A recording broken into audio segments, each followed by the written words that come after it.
오늘의 교회는 새해 주님의 지상명령을 무겁게 받아들이며 시작하는 교회입니다.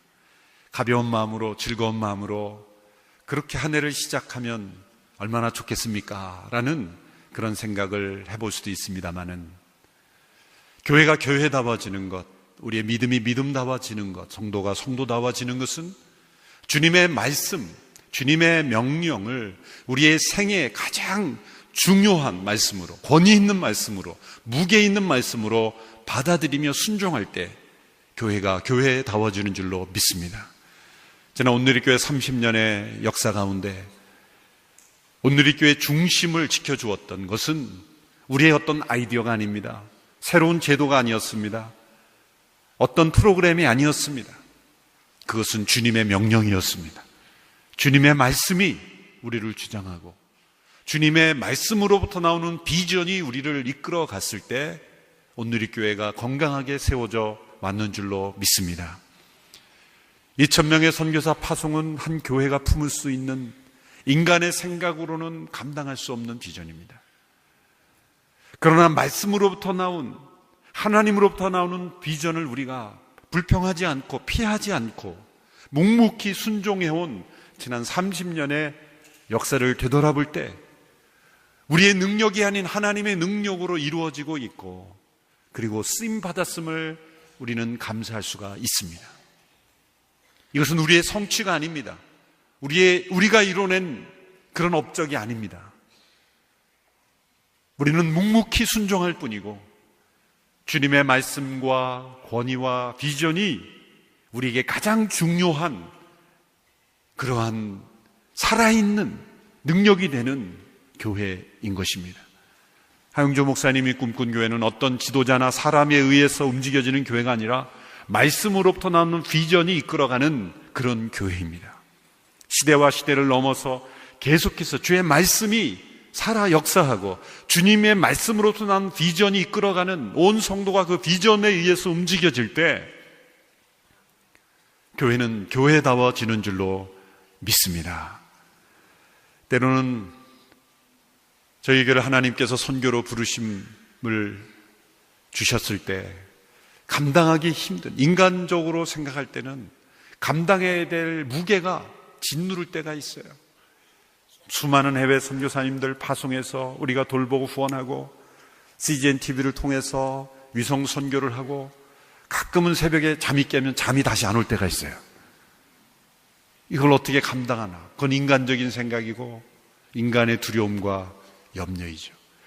돌이켜보면 저희 오늘의 교회가 서로 화평 가운데, 연합한 가운데, 하나된 가운데 우리 믿음의 생활을 하고 봉사할 수 있는 것은 우리가 감당할 수 없는 비전, 우리가 우리의 힘으로 감당할 수 없는 그 무게 있는 주님의 명령에 순종해 왔기 때문이라고 생각을 합니다.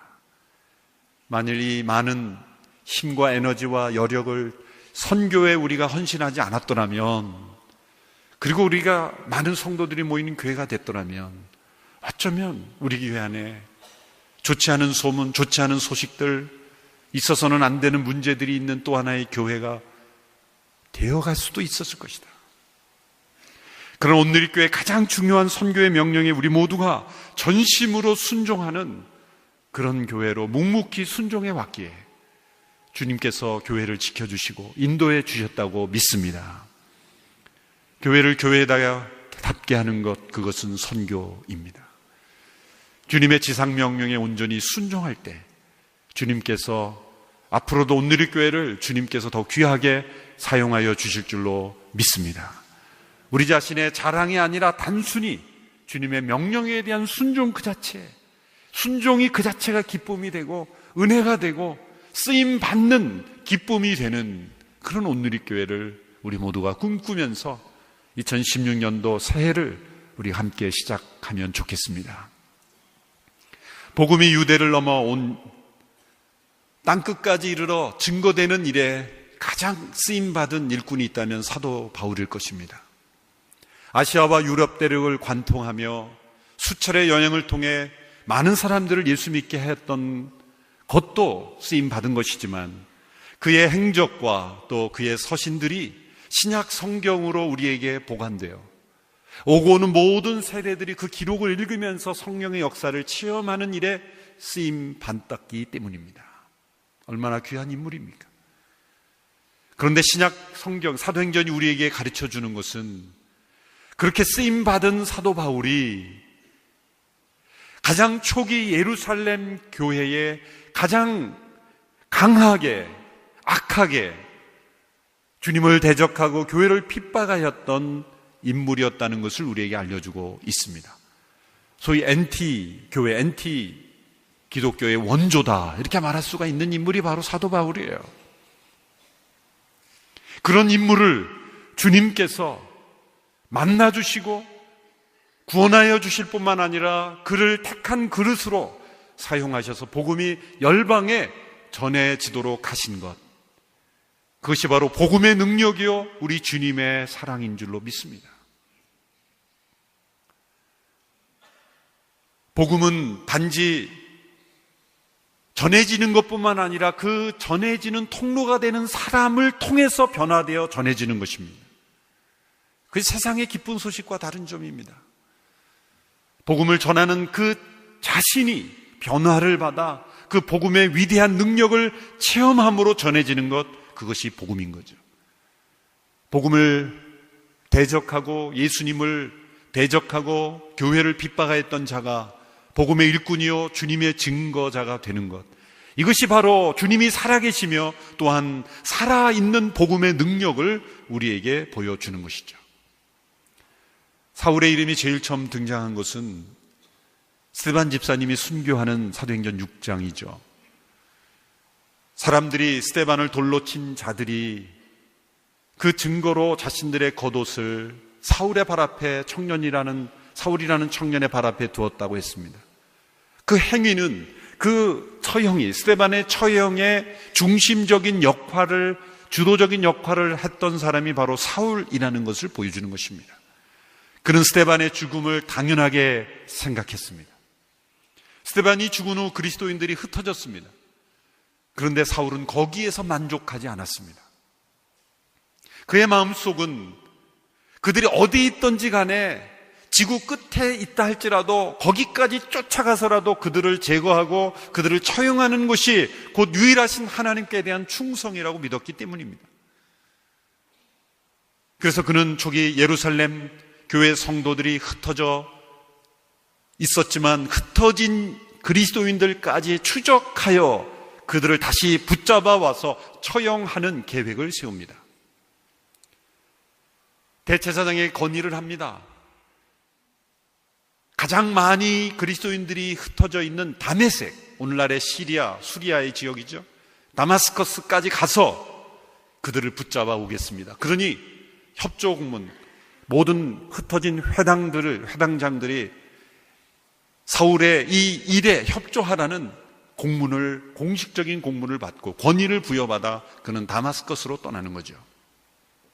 이 일은 대제사장이 지시한 게 아닙니다. 산헤드린 공회원이 결정해서 사울을 시킨 것이 아닙니다.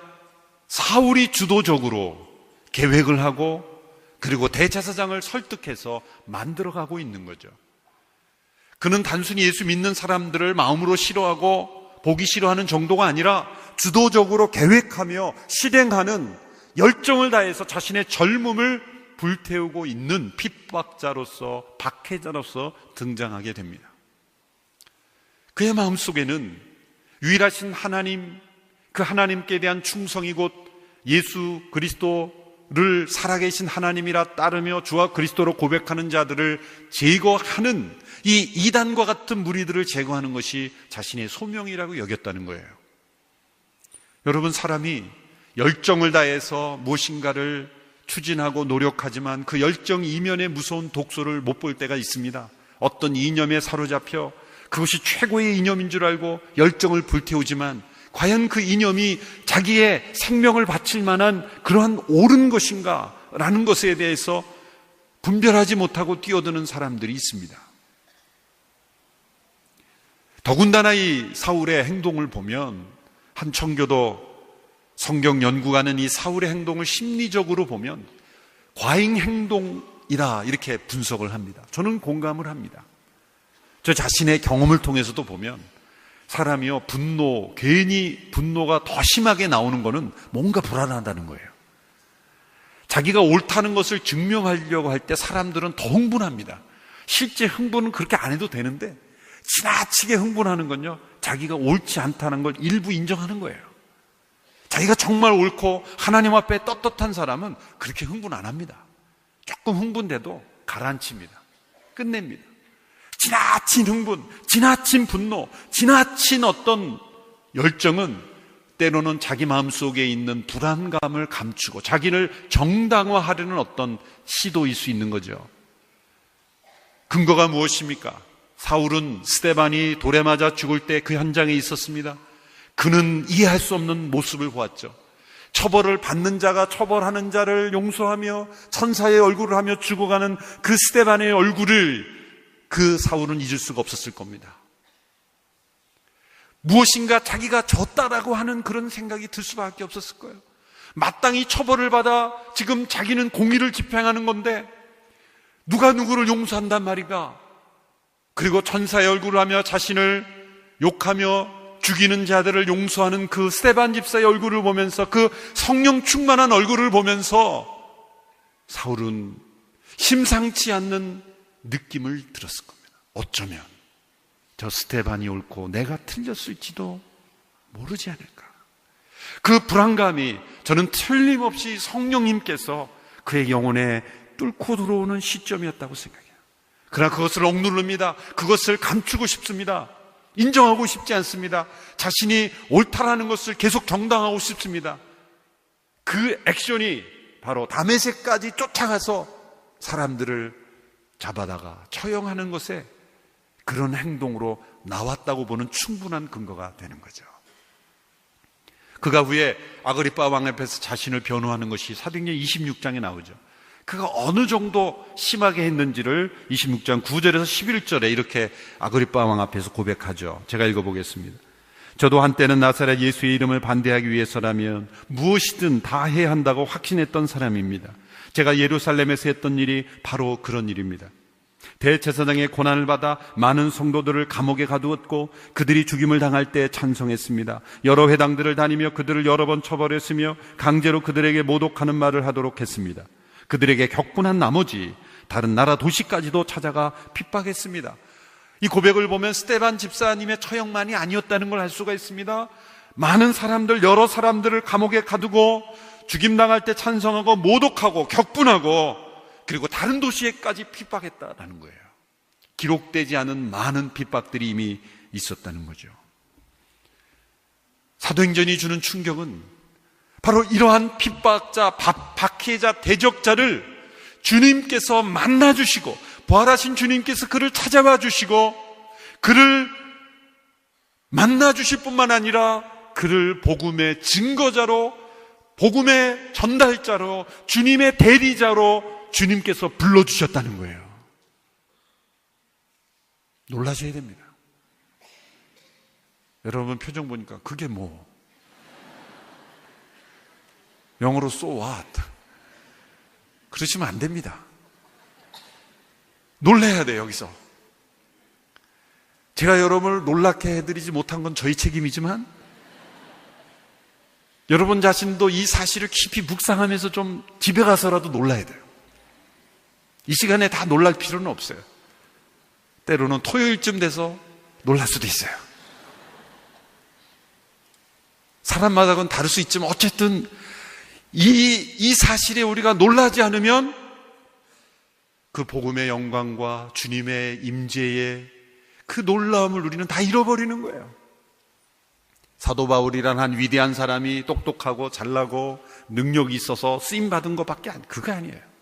사도행전 역사는 우리에게 뭘 보여줍니까? 주님이 왜 사울을 부르셨어요? 그가 율법 지식이 해박하기 때문에 부르신 겁니까? 아닙니다. 율법 지식이 해박한 사람을 찾아서 오신 게 아닙니다.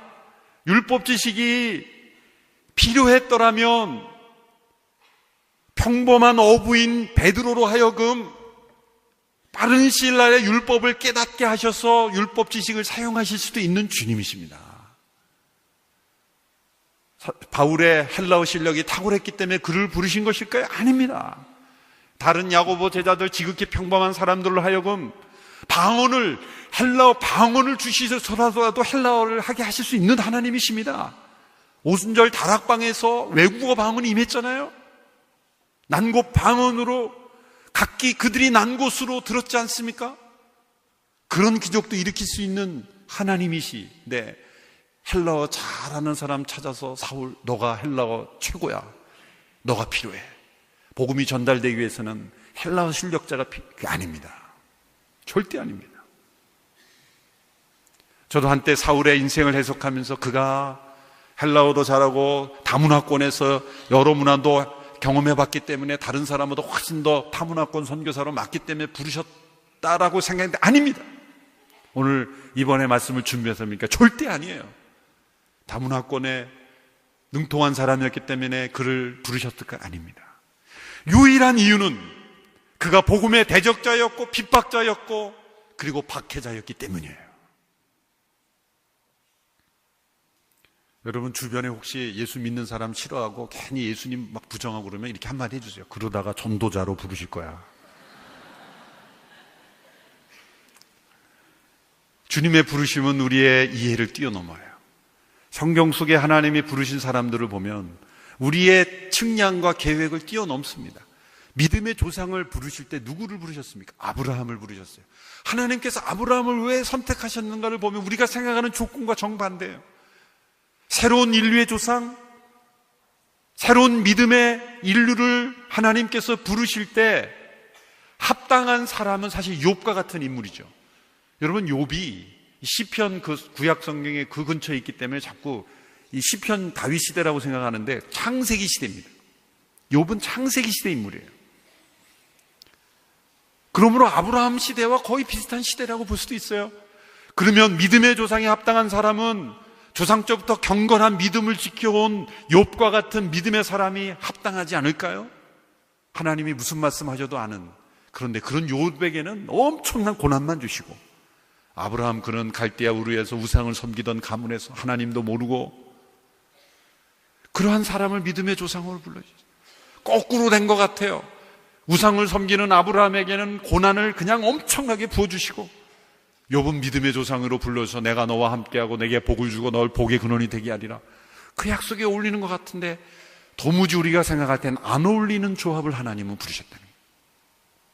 아브라함을 부르신 까닭은 그가 우상을 섬기는 가정 속에 있었기 때문이에요. 하나님은 대역전의 하나님이십니다. 인간에게 있는 어떤 조건, 우리에게 있는 능력, 그것 때문에 나를 부르셨다고 생각하는 건 엄청난 착각입니다. 여러분, 저희 교회같이 많은 성도들이 모이는 대형교회 착각이 뭡니까? 우리가 많은 성도들이 모이니까 우리는 무슨 일이든 할 수 있다. 우리가 힘을 합치면, 헌금하면 우리는 무슨 일을 할 수 있다. 거기서부터 주님과 멀어지는 거예요. 우리가 많은 사람들이 모이는 교회이기 때문에 어떤 일을 하는 선교사에게 아닙니다. 주님께서 우리를 부르신 그 부르심의 비전에 우리가 충성을 다할 때 하나님이 필요한 것을 공급하시는 것 뿐입니다. 선교는 우리가 힘을 모아서 하는 자선사업이 아닙니다. 우리가 남들보다 좀 더 착하게 살아야 되기 때문에 무엇인가 해보자는 사업이 아닙니다. 하나님께서 온누리교회를 쓰시는 것, 그것은 우리가 많은 성도가 모여서 헌금할 수 있고 인적 자원이 풍부하고 그래서 아닙니다. 주님의 지상 명령에 순수하게 순종하기 때문에 주님이 우리를 쓰시는 것뿐입니다. 어떤 교회는, 우리 교회는 인원도 작고 헌금도 많이 모이지 않기 때문에 선교할 수 없습니다. 그것도 잘못된 생각이죠. 우리의 힘과 능력이 있으면 순종하는 것이고 힘없으니 못하는 것이고 그렇기 때문에 교회가 건강하지 또 못하는 거예요. 저희 온누리교회 성도 여러분, 우리가 많은 성도가 함께 모이고 함께 힘을 합쳐서 무엇인가를 할 수 있기 때문에 선교할 수 있다, 이 생각을 완전히 내려놓는 주일이 되기를 바랍니다. 우리의 마음속에 깔려있는 이 잘못된 우리 자신과 우리 자신의 힘을 의존해서 일하려는 것, 그것은 주님의 부르심이 아닙니다. 사울이 헬라어 실력이 있고 다문화 능력이 있고 율법 지식이 해박하기 때문에 부른 것 아닙니다.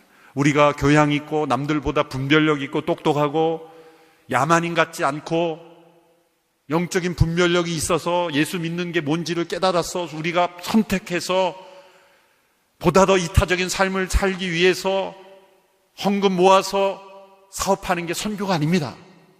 그건 우리가 주인공이 돼서 하나님을 마치 도와주듯 하는 거예요. 하나님은 우리가 헌신하지 않아도 하나님은 하나님의 일을 다 하실 수 있는 분입니다. 전혀 헌금하지 않아도 하나님은 하나님이 원하시는 일을 다 하시는 분입니다. 우리가 봉사하지 않아도 하나님의 뜻은 다 이루어지십니다. 오히려 요즘은 정반대인 것 같아요. 하나님께 헌신한다고 나서는 사람들이 망가뜨리는 거 하나님이 처리하시는 일이 더 많은 것 같아요. 안 해도 되는 일, 하지 않아도 되는 일을 주의 이름으로 너무 많이 해가지고 하나님께서 처리하시는 일이 더 많은 시대가 아닌가. 사울에게 있는 어떤 인간적 자질 때문에 그를 부르신 것이 아니에요. 도리어 그에게 자격이 있다면 그가 핍박자요, 대적자요, 박해자였기 때문에. 이것은 무엇을 보여줍니까? 왜 그를 부르셨습니까? 박해하는 자를 없애서 평탄하게 조용하게 하시려는 겁니까? 아닙니다. 주님의 복음에는 어떤 사람도 제외되는 사람이 없다라는 걸 보여주시는 겁니다. 이 사울과 같은 사람을 복음이 품고 주님이 품으심으로써 이 복음의 역사에, 은혜의 복음의 역사에는 어느 누구도 제외되는 인생이 없다라는 것을 보여주는 것이요. 이런 핍박자가 복음의 일꾼이 될 수 있다면 어느 누구도 은혜의 복음의 역사에는 제한되는 역사가 없다라는 거예요. 그걸 명백하게 보여주는 거예요.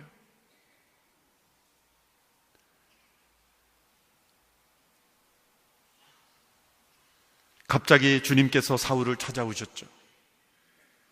다메섹에 거의 도착했을 때 주님이 강렬한 빛과 음성으로 그에게 나타나셨어요.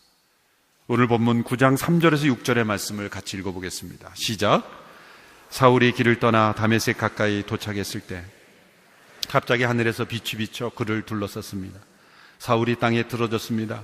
그때 그는 사울아 사울아 내가 왜 나를 핍박하느냐 하는 음성을 들었습니다. 사울이 주여 누구십니까? 라고 묻자 나는 내가 핍박하는 예수다. 지금 일어나 시내로 들어가거라. 내가 해야 할 일을 일러줄 사람이 있을 것이다 라고 대답했습니다. 사울에게는 갑작스러운 사건이지만 주님께는 오래 준비된 사건입니다. 우리가 어느 날 갑자기 우연히 호련히 주님을 만난 것 같지만 주님은 우리를 주목하고 계셨고 찾아오셨고 스데반의 죽음을 통해 이미 사울의 영혼 속에 주님이 임재해 오셨습니다. 이거는 갑작스러운 만남이 아니라 주님의 계획과 인도하심에 따른 만남이었죠. 그의 열정이 최고로 오를 때, 인간적인 그 욕심과 인간적인 그 열정이 최고의 절정에 올랐을 때 주님이 그를 꺾으셨어요. 강렬한 빛과 함께 임재하셨어요. 이 빛은 태양빛이 아닙니다. 이때가 정오 때인데, 정오 때 태양이 가장 강렬할 때인데 태양빛보다 더 밝은 빛. 여러분, 가장 강렬한 태양빛 속에도 어둠이 있습니다. 태양빛은 반사되는 빛이지 빛 그 자체가 아니기 때문이죠. 창세기 1장에 보면 빛이 있으라 하셨고 해와 달과 별을 그 위에 창조하셨죠. 햇빛은 반사되는 발광체일 뿐입니다. 진정한 빛은 하나님, 빛이신 그 하나님 그분의 임재예요. 그분이 잠깐만 임재해도요 우리는 감당할 수 없어요. 그래서 발광체를 통해 빛을 주시는 거예요. 하나님의 그 영광의 광채를 잠시 동안 임재해 주시면요 우리는 감당할 수가 없습니다. 사도 바울은 이런 강렬한 주님의 임재하심이 아니라면 깨어지지 않는 사람이에요. 여러분, 이 초자연적인 나도 이런 체험 좀 해봤으면 좋겠다 그런 생각이 드십니까? 여러분, 이런 체험에 가까운 사람은 어떤 사람이냐면 이 사울처럼 아주 고집이 세고 자기 생각이 강하고 좀처럼 말을 듣지 않는, 근데 하나님이 조용조용 말씀하시면 안 듣는 사람이 이렇게 강렬하게 만나시는 거예요. 이런 강렬한 체험이 없다고 너무 그렇게 슬퍼하지 마세요. 좋은 말 할 때 잘 듣는 게 가장 아름다운 거예요. 여러분에게 만약 이런 강렬한 체험이 있다면 내가 고집이 세구나, 그렇게 생각하시면 돼요. 그때 음성이 들려오죠. 사울아, 사울아, 내가 왜 나를 핍박하느냐. 얼마나 인격적인 음성입니까? 사울 내 이놈, 이게 아니에요. 사울아, 사울아. 구약의 사무엘아, 사무엘아 음성을 부르시듯이 2번 반복한다는 건 포기하지 않는다는 음성입니다. 내가 너와 함께 하고 싶다는 것입니다. 나는 너를 사랑한다는 음성입니다. 그런데 내가 왜 나를 핍박하느냐. 여러분, 이 질문형은 하나님의 간곡한 호소요 교육 방법입니다. 결론을 스스로 내리게 하는 거죠. 스스로 생각하게 함으로써 자신의 정체성과 문제를 깨닫게 하시는 거예요. 아담이 타락했을 때 하나님 뭐라고 말씀하시죠? 아담아, 내가 어디 있느냐. 에덴 동산이 너무 넓어서 어디 숨었는지 몰라서 물으신 것이 아니죠. 내가 왜 나를 피하게 되었는가, 영적 현실을, 그 영적인 문제를 스스로 깨달아내라는 거예요. 질문을 통해서 깨닫게 하시는 거예요. 내가 왜 나를 핍박하느냐. 인격적으로 그가 스스로 깨닫도록 하시는 거예요. 더 사울이 놀란 것은 뭡니까? 사울은 예수님을 핍박한 적이 없거든요. 만나본 적도 없거든요. 사울이 핍박한 건 예수 믿는 사람들을 핍박했죠. 그런데 예수님은 믿는 사람들과 자신을 동일시했다는 게 사울이 충격을 받았을 거예요. 여기에서 바울이 후에 예수님이 머리시고 우리가 그분의 몸이라는 사상이 여기서부터 이 체험에서 나오는 거예요.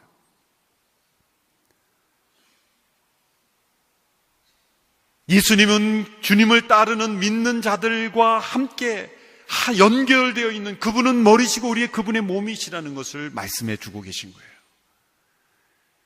이 음성 속에 사울이 꼬꾸라집니다. 시력을 잃습니다. 3일 동안 아무것도 먹지 못합니다. 그때 다메섹에 이미 있었던 아나니아라고 하는 사람을 주님께서 부르십니다. 아나니아야, 이렇게 부르셨어요. 그럴 때 이 아나니아가 얼마나 주님과 가까운 사람이었는가를 보여주는 게, 네 주님. 사울은 놀라 꼬꾸러지는데, 주여 누구십니까? 사울은 왜? 주님을 처음 만나니까. 그런데 아나니아는 예 주님. 얼마나 동행했다는 거예요. 여러분, 주님이 여러분 가운데 임재하실 때 누구십니까? 이렇게 물어보지 않게 되기를 바랍니다. 아나니아처럼 예 주님 이렇게 돼야죠. 어떤 분들은 죽은 후에 천국 가서 주님 처음 뵙겠습니다, 그런 인사 되지 않게 되기를 바라죠. 아나니아가 친밀하게 주님과 동행했다는 걸 보여주고, 예 주님, 너는 빨리 그 고든 길이라는 곳에 가서 유다의 집에 있는 이 사울이라는 사람에게 가서 안수하여 그를 기도해 주라. 아나니아가 이렇게 대답합니다. 주님, 그 사람에 관해서 우리가 많이 듣고 있습니다.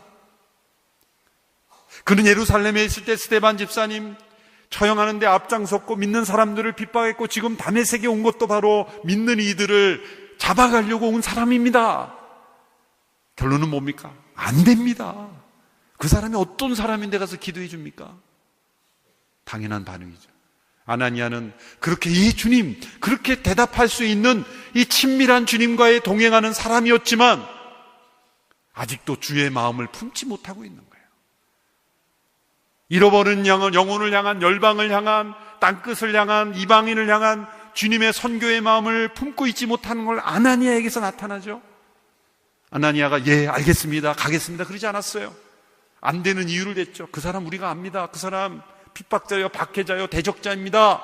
그 말은 안 됩니다 라는 거예요.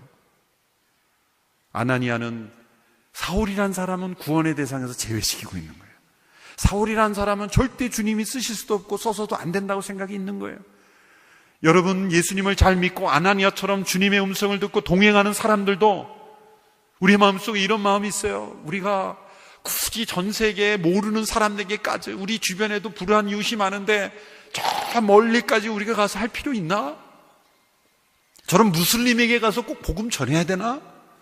그냥 그렇게 살다가 죽게 내버려두지 뭐 굳이 그렇게 가서 전도해야 되나? 저는 위험한 지역에까지 꼭 가야 되나?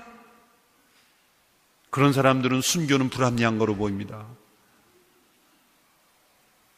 복음을 전하다가 선교지에서 순교한 분을 보면서 또 저렇게까지 해야 되나? 이 모든 것들이 하나님의 선교의 마음을 제한하는 거예요.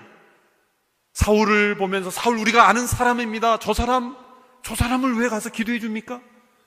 이것이 바로 잘 믿는다고 하면서도 핍박자를 일꾼으로 부르시고 대적자를 대리자로 세우실 만큼의 복음의 능력을 스스로 제안하고 선교를 제안하는 아나니아의 모순을 여기에 보여주고 있는 것입니다.